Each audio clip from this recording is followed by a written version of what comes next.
Mississippi State, sports in general, movies, television, video games, and so much more. In the words of the great Julie Andrews, these are a few of my favorite things, and that's what I'll be talking about. This is the Justin Strawn Podcast.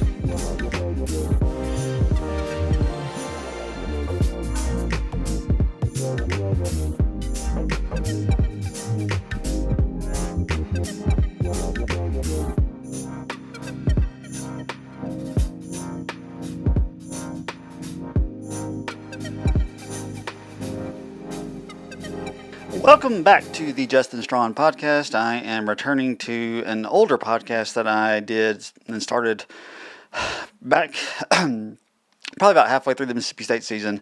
So I'm coming back to this little platform. I had kind of taken a break from it because I wanted to just cover like singular movies at a time, and I was doing that on reel to reel. And while I enjoy doing that, it really kind of limited what I wanted to talk about. And there's so much going on in the world of Mississippi State sports in general, and movies and television that I would like to branch out and discuss some of those other things. So that's one of the reasons why I'm returning to this podcast.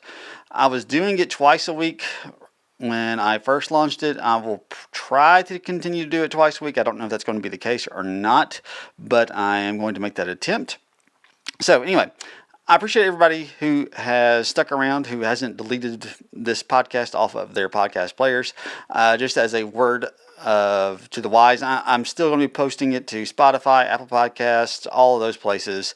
But the only place I'll probably be promoting it is through the YouTube channel, because I had a lot of success with YouTube on Reel to Reel, and I'm going to try my best to continue that success over into this particular podcast. I didn't have quite as much success with this one, so I'm going to try to get the stuff I was doing with YouTube on Reel to Reel over to here. I'm on all the social media platforms.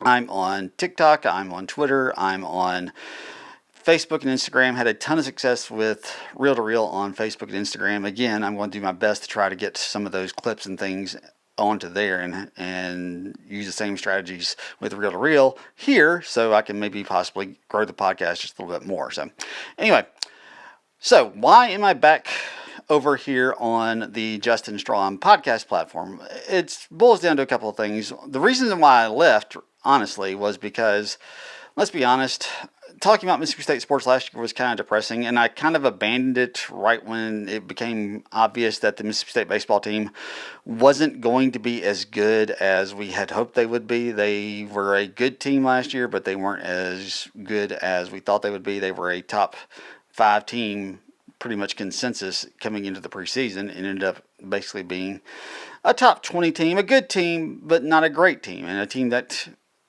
was good but didn't quite live up to our expectations. And that was really the only thing that we were kind of hoping on going into the season. The football team gets off to a great 4-0 start last year, then they go 1-8 the rest of the way. The basketball team was a disappointment, both men's and women's. The men's team especially was a disappointment. And then when you couple all that with a underwhelming baseball season, it just wasn't a whole lot of fun to talk about Mississippi State sports. And guys, those of us who do this just on the side and don't do this as something for a living, that's not always fun to talk about. So why am I returning? Because I am hopeful this year. I have hope for this Mississippi State football team. I think there is reason to be optimistic. I think there are reasons why you can hope and pray that this team will be better than what they have been under the first 2 years with Jeff Lebby. So I'm optimistic there. I'm optimistic that with the return of Josh Hubbard and Chris James, hopefully understanding that this could be his last year as the head coach at Mississippi State if he doesn't get things turned around after this year, because the last couple of years have been disappointing, and last year especially was disappointing. You hope and pray that this will finally be the year that Mississippi State takes a little bit of a step forward in the basketball team. I haven't done as much I haven't looked into them as much. I haven't looked and seen what they did in the portal and all that kind of stuff yet. So I honestly don't know what to expect out of the Mississippi State basketball team this year, but we'll see. Also, baseball, they should be good again. The thing that kind of let them down was the thing that I was talking about before I stopped doing this podcast, and it was the pitching. The pitching just never... Look, the starters were great, and it was basically what I said throughout the entirety before I stopped covering this team. The starters were great. The bullpen was a little shakier. And next year, it should be the opposite. I mean, well, the starters should be fantastic. And when I say the opposite, last year the offense carried the pitching a lot of times, and that's not going to be the case this year. I think the pitching will be one of the best. They'll be one of the best pitching teams in the country, and they should be good offensively. I don't know if they're going to be as good as they were last year offensively, but they should still be good. But so I'm optimistic about Mississippi State this year. But more specifically, let's talk about the football team. Why am I optimistic about this football team? For a few reasons. One, this is the third year with Jeff Lebby. I think he is hopefully, I'm going to say hopefully, he has matured some and has kind of understands things. Look, he got rid of Coleman Hutzler. I was never really on board with the Jeff Lebby hire because I didn't think he was ready for this job, and he hasn't really done anything to prove me wrong. But firing Coleman Hutzler, making some changes, I think shows growth because that was his guy, that was his buddy, that was the guy he wanted as his defensive coordinator, despite the fact that he had no experience doing it, no experience coming close to being able to show that he could put a defense that competes at an SEC level on the field. He hired him anyway, and then he kept him after an absolute disaster of a first year. And while the defense was better those first few games, they were terrible the last half of the season, and it was a big reason why the Mississippi State football team lost a lot of their games in the second half of the season.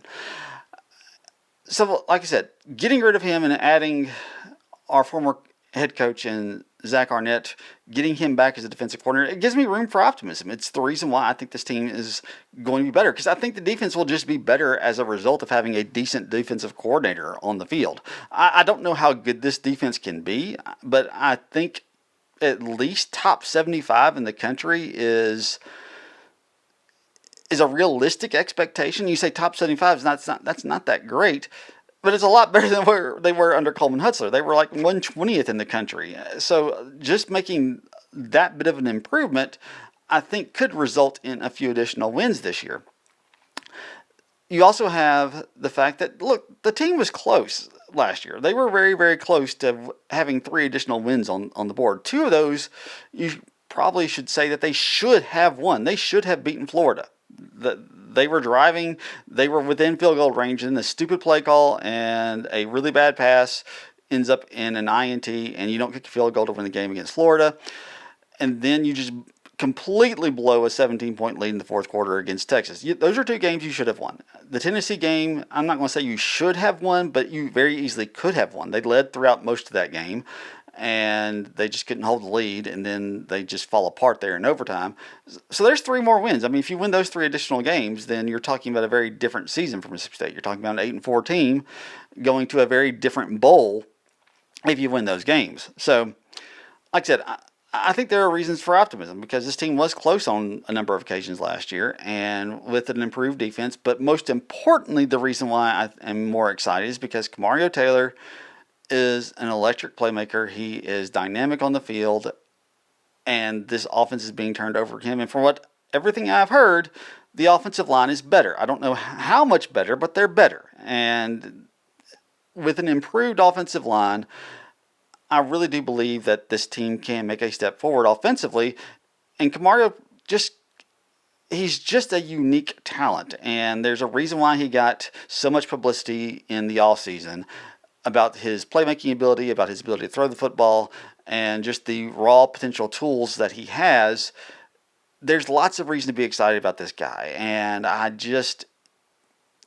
excited to see what he can do. Look, we won't really know just what this team is until week 2. They should be able to beat Louisiana Monroe in week 1 very easily, but we'll really find out a lot about season 2. And about this season in game 2 against Minnesota. And let's just be honest, that's kind of where I'm at with this team. We'll know a lot about this team after game 2.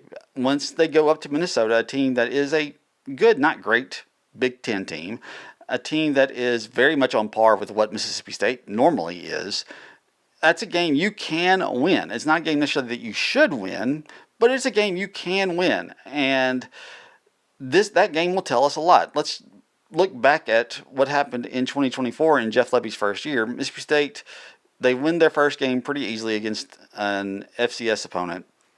And then they go to Arizona State. and they're getting trounced for basically like 2.5 quarters. They do make a comeback in the second quarter, in the second half, excuse me, but they end up coming up short in that second half, and they aren't able to put anything together to win that game. And then they get blown out by Toledo, and we kind of knew at that point that season was done. And they ended up only winning one additional game, and it was really, really bad. And I think that's going to kind of be the case this year when they travel to Minnesota. If they go up to Minnesota and they get pummeled, kind of like they did against Arizona State in 2024, and we'll probably know that the Jeff Lebby era is over, and that'll be it. So that's kind of where we are with Mississippi State. Like I said, I'm excited, but I'm afraid that it could be. I'm afraid it could be a bad year, but I'm also afraid that I think there's reason for optimism. So, like I said, I'm very interested to see what this team is going to be, because I don't know. Most years, I've been able to tell you that this team is going to be, a 6-win team, 7-win team, a 2-win team, a 3-win team. I really don't know this year. 6-6, 7-5 seems like realistic expectations, but the schedule is hard. If they get off to a bad start in these first 4 games, if they're 1-3 coming out of September, it's going to be a long year. But if they're 3-1 or if they're 4-0, it could be a great year. So, like I said, this first month of the season is going to tell us a lot, and we'll talk more about each of them as we get into those games. But for now, let's move on to other topics.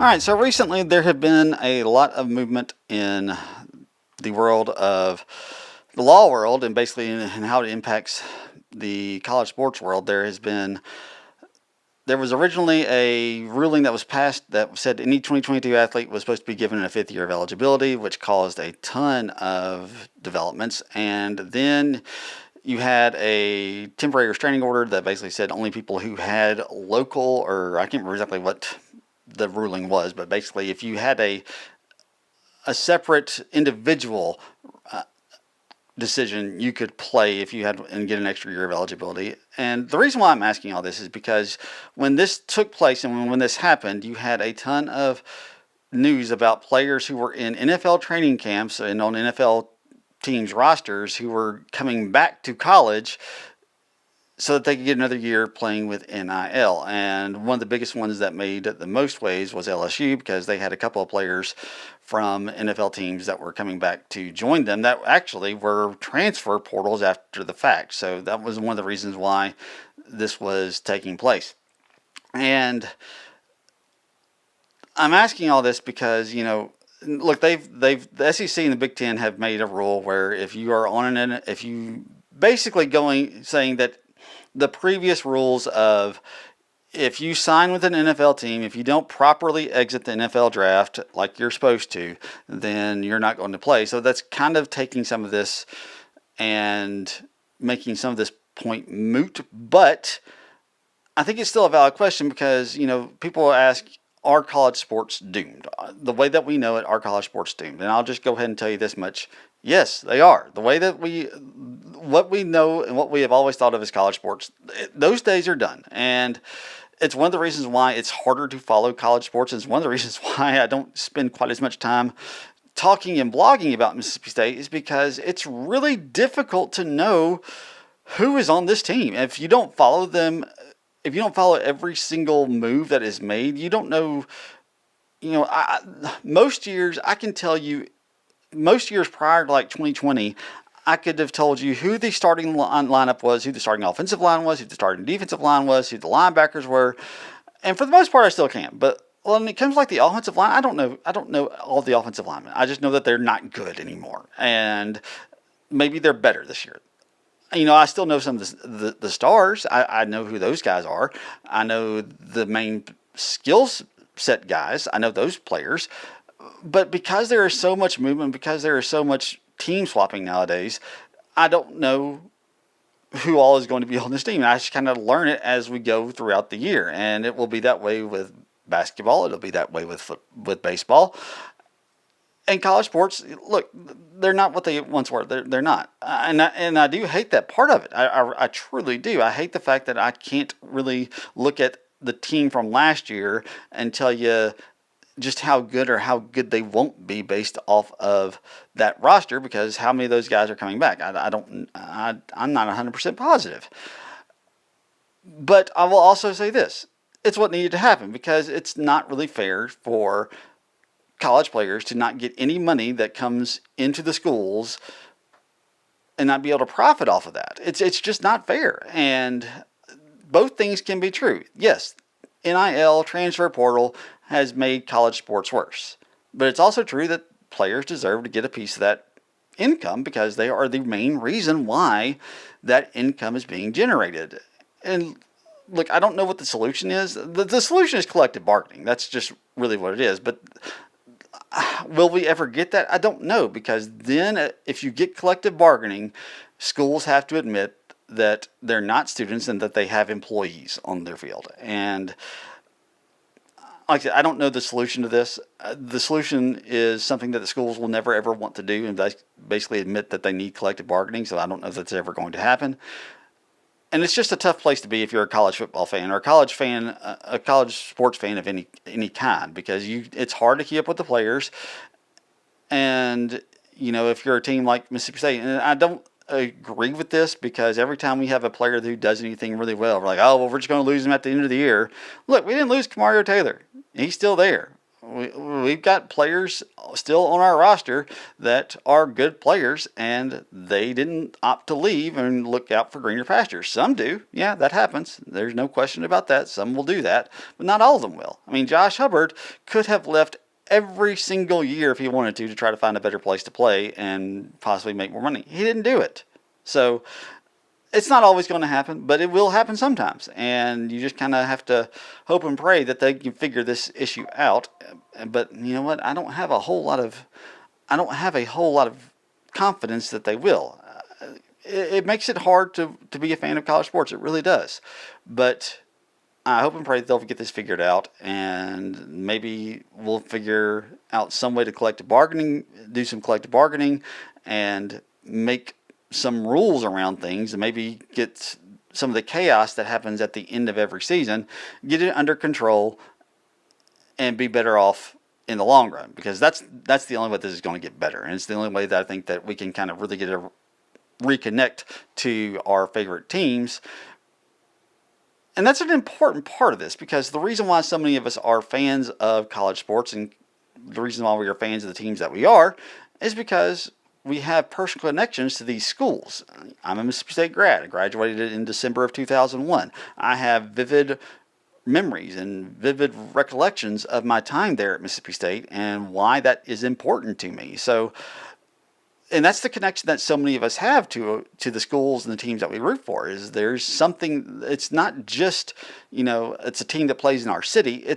There's a real I'm a part of Mississippi State. Mississippi State is a part of me because of the fact that I have a degree from them.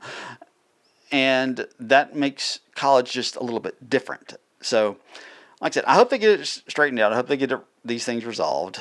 And if they don't, look, college sports will continue to go on. It's just the connection that we have to it may not be quite as strong as it once was, because with the revolving door that is the NIL and transfer portal, it makes it harder. It just does. So.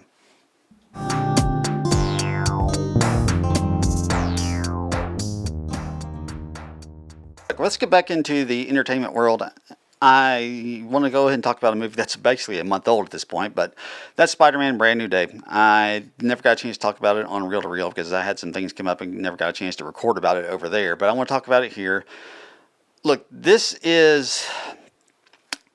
easily in my top 3. It might be in my top 2, and it might be my top Spider-Man movie. That's the only ones it's competing with are the original Sam Raimi films, the first 2, Spider-Man and then Spider-Man 2. They're the only ones that have any chance of dethroning this. This is by far my favorite Tom Holland film. Of all 4 of the Tom Holland Spider-Man movies, this one is my favorite. I thoroughly enjoyed this. My son and I went and saw it when it first came out, and this movie is just absolutely remarkable. It's breaking box office records. It's making a ton of money. It's just a phenomenal film, and I was just thoroughly, I loved everything about it. The reason why I like this film so much, look, Spider-Man is my favorite Marvel character. He's really my favorite comic book character.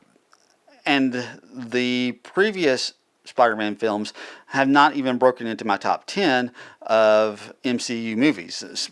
No Way Home came close, but it never quite got there for me.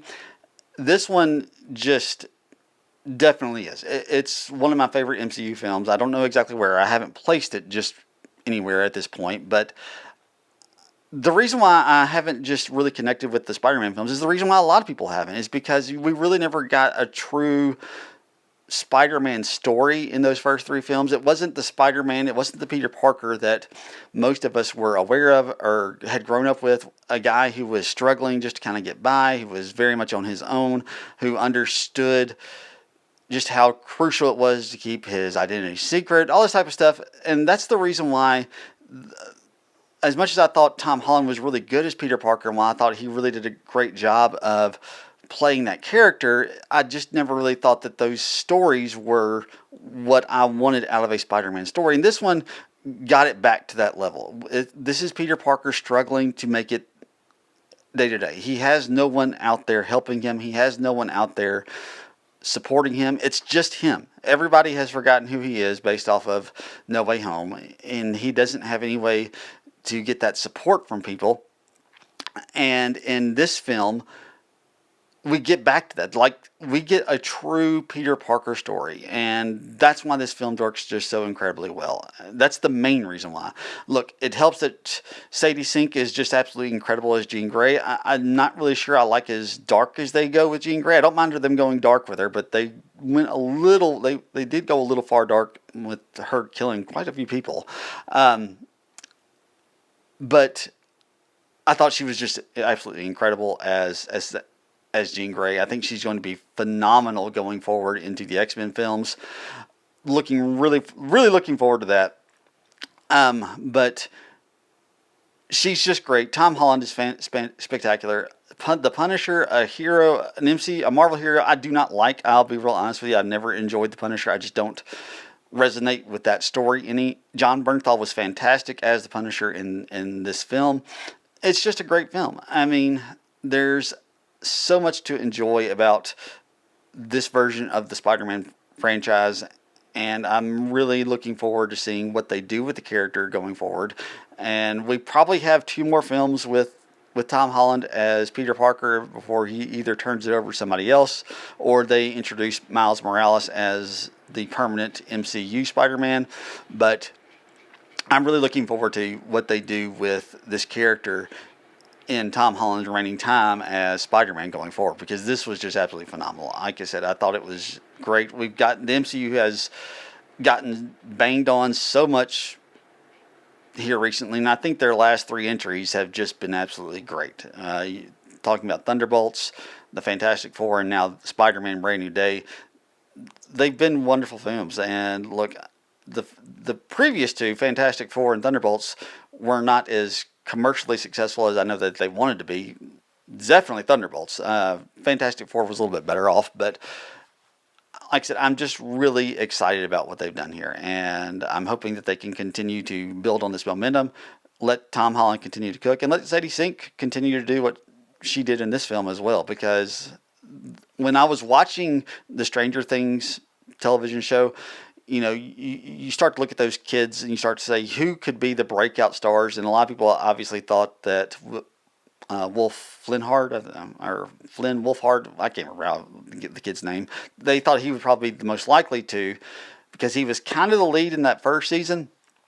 But Sadie Sink stood out, and from season 2 on, she stood out so many times, and she carried that show a lot of times, and that she was always my biggest bet to hit it big after her time in Stranger Things was done. Obviously, I think Maya Hawke will do the same thing as well, but she's a little bit more established going into that show than the rest of them were. But I'm really excited about what she's going to do and see how she can really propel her career forward in this role as Jean Grey as they get ready to make the X-Men film coming in 2028, I think is when it's coming out. So, like I said, really excited about it. Can't wait to see what they do.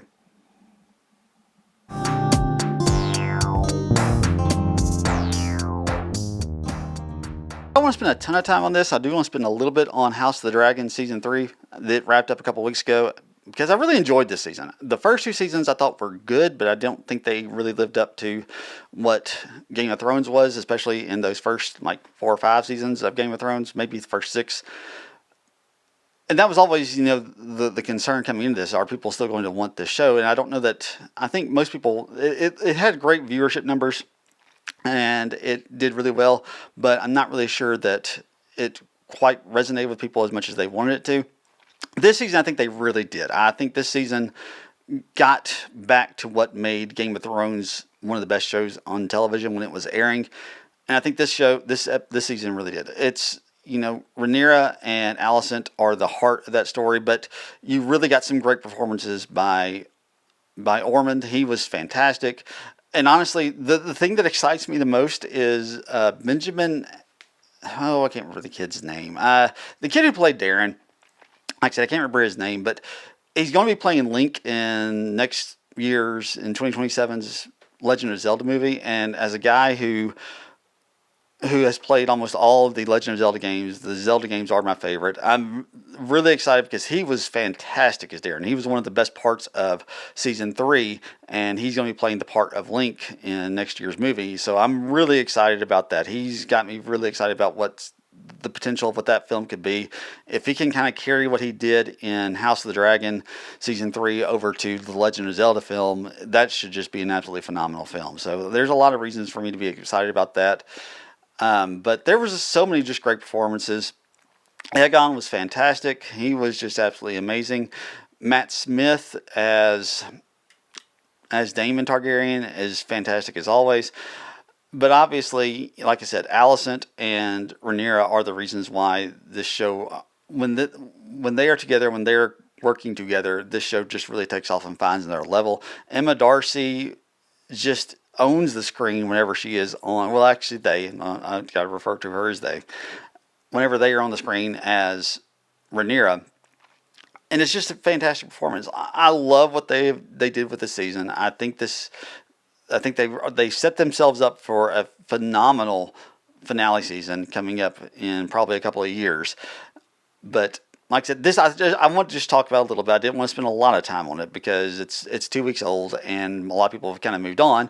But I did. I love this season. I thought it was great. I think we got a chance to have a really phenomenal 4th season. Hoping they can kind of finish this thing off strong, and where they go from there, I don't know. But we also have Night of the Seven Kingdoms as well, so that's going to be, if you're still a Game of Thrones fan, that one I really suggest. That first season was fantastic. So, but yeah, like I said, want to talk about it a little bit, but didn't want to spend a ton of time on it. So there's my thoughts.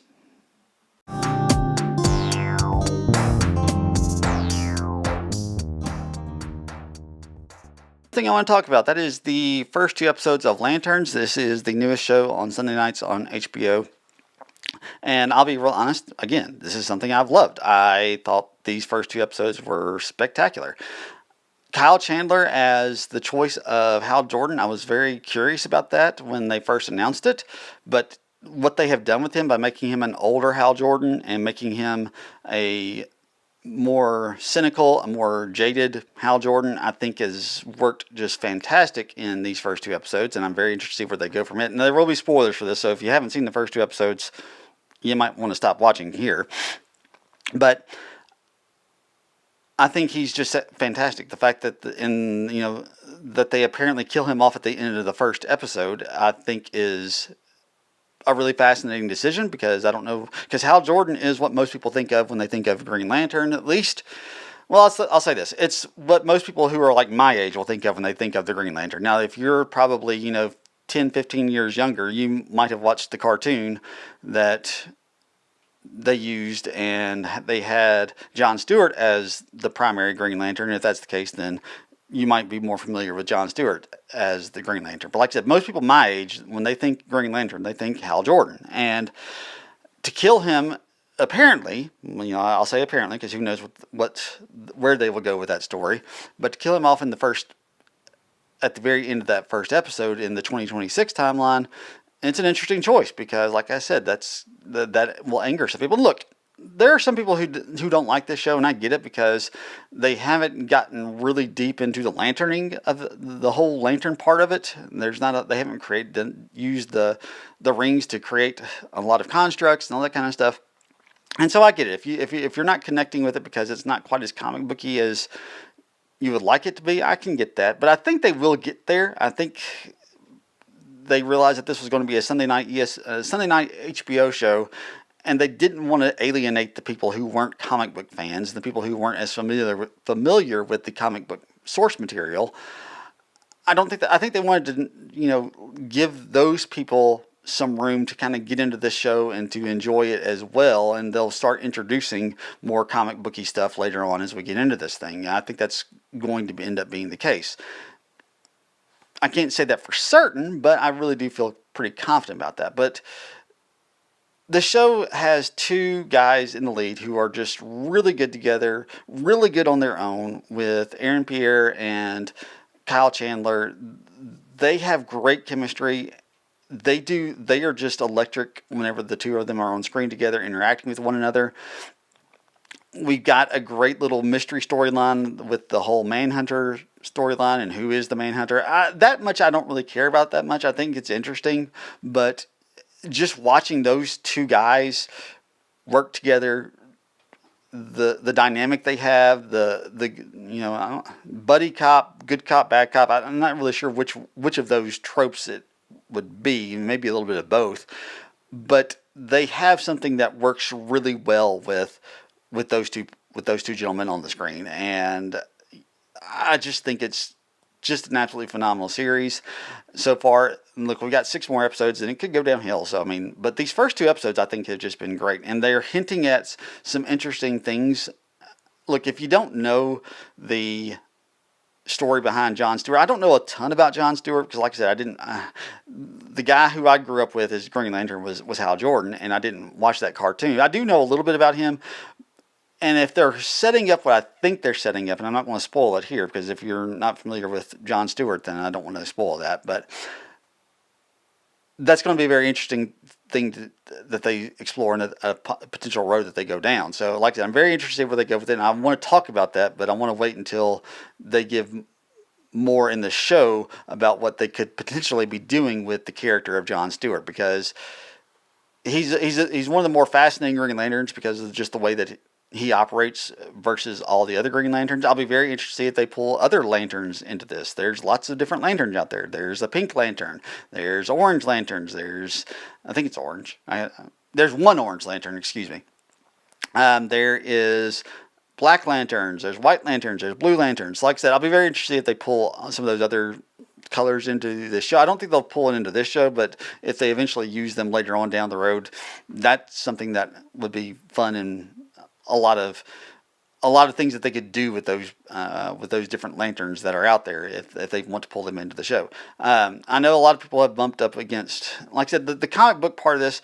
A lot of people are, if you're just a comic diehard, some people aren't really jiving with this for one of the reasons why that people aren't just connecting with the show, and I get that. So, but I'm not one of those people. But anyway, like I said, looking forward to seeing what they do with the rest of the show. I've enjoyed these first 2 episodes, so we'll see what they can do going forward. So, all right, guys, appreciate you guys coming back. I'm looking forward to doing this more, and we will see you then. And until next time, Hail State, and see you at the movies.